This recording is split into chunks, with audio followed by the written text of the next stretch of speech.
Not at all.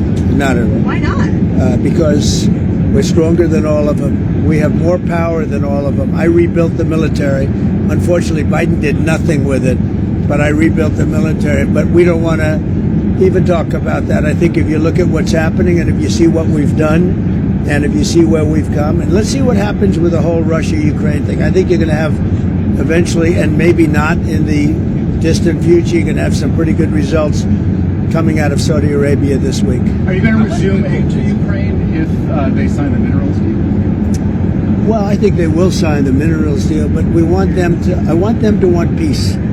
Right How do now, they show that? How do they show that? well, right now they haven't shown it to the extent that they should. I think right now they haven't, but I think they will be, and I think it's going to become evident over the next 2 or 3 days. I think eventually, look, we have to have peace, and I'm doing this. Money is one thing. We're going to lose. We spent $350 billion on this, but the big thing, human life. Thousands of people this week, thousands of young soldiers died this week. Hundreds of people died in cities in Ukraine. And we got to get it stopped. It would have never happened if I was president, and it didn't happen. This was not going to happen. By the way, October 7th wouldn't have happened. Inflation wouldn't have happened. The Afghanistan, the way not that they left, but the way that they left, it looks so bad. Probably the most embarrassing day in the history of our country. That wouldn't have happened. A lot of things wouldn't have happened, but it is what it is. I think we're going to have a good time. I think we're going to have a good result in Saudi Arabia, meaning they're hosting the various talks, and we have a lot of good people going out there, and I think Ukraine's going to do well, and I think Russia's going to do well. I think some very big things could happen this week. I hope so. So 2,000 people, at least 2,000 young soldiers have died this week, and this is almost on a constant basis, a couple of thousand soldiers a week. It's a killing field, and we got to stop it, and if I can stop it, I'll be very happy.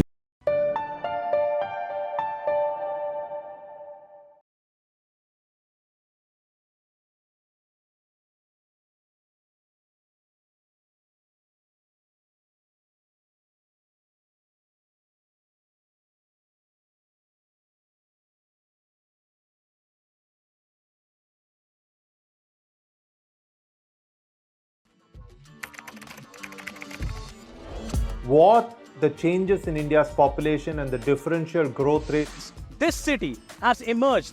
We have a very special guest on the record. The interview. The role that the US side played at that point of time. पूरी दुनिया की नजर Assume my phone is tapped. I can probably say hello to Mr. Modi. आपके भारत पर है. Episode of Know Your Candidate. The rising confidence of India under Prime Minister Narendra Modi. Communist China is the greatest threat. There will come a day that we will see far more radical extremist. I'm still a little perplexed by why we. Your daily dose of news from India and across the world. Cutting edge views and analysis. Tune into HT videos. Click on the bell icon to subscribe.